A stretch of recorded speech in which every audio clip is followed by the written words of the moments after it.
या पावसामध्ये आपल्या टोमॅटो प्लॉटला नेमकी कसं वाचवायचं? जीवापेक्षाही जास्त जपलेला जो टोमॅटो प्लॉट असतो, मागेही 2 दिवस पाऊस चालला, पुढेही 4 दिवस चालणार अशी सगळी वस्तुस्थिती दिसत असताना नेमकी काय उपाययोजना आपण करायला पाहिजे आणि आपल्या प्लॉटला आपण कसं वाचवू शकतो?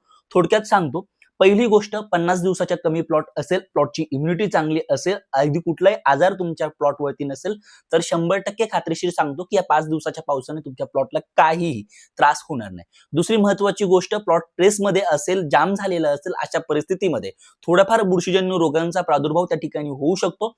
पण तरी देखील काहीही काळजी घेण्याची त्या ठिकाणी गरज नाही. ज्यांचा प्लॉट मोठा झालेला आहे त्यांनी काळजी घेताना कुठली रिस्क घेऊ नका, कुठली फवारणी घेऊ नका. कारण पावसामध्ये घेतलेली कुठली फवारणी लागू होत नाही. जर थोडी उघडीक तुम्हाला सापडली, 2-3 तासाचा कालावधी भेटला, तर अशा वेळेस तुम्ही मार्केटमधील यूपीएल कंपनीचं कोप्रोफिक्स त्याचा डोस घेऊ शकता. 500 ग्रॅम प्रति 200 लिटर पाणी सोबत वापरताना. एरियाज ॲग्रोचं प्लॅन्टोमायसिन 100 ग्रॅम दोघांचा एकत्रित स्प्रे आपल्याला चांगला कव्हरेज घेऊन आपल्या प्लॉटवरती घ्यायचा आहे. खूप सुंदर रिपोर्ट भेटतात. दुसरी महत्त्वाची गोष्ट, ज्यांचा प्लॉट मोठा झालेला आहे आणि ज्यांना उघडीक सापडत नाही, थोडं पाऊस मोकळा झाल्यानंतर पानांवरती दव असताना ही फवारणी आपण घेऊ शकता, की डस्टिंग आपण आपल्या पिकावरती करू शकता. मार्केटमध्ये बऱ्याच साऱ्या डस्टिंग पावडर आहे. सल्फरची भेटते, कॉपरची भेटते, मॅन्कोजेब भेटते.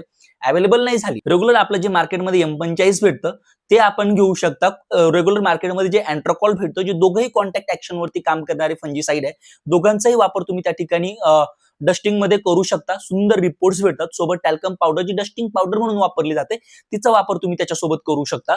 अशा पद्धतीनं नियोजन करून तुम्ही तुमच्या प्लॉटला वाचवू शकता.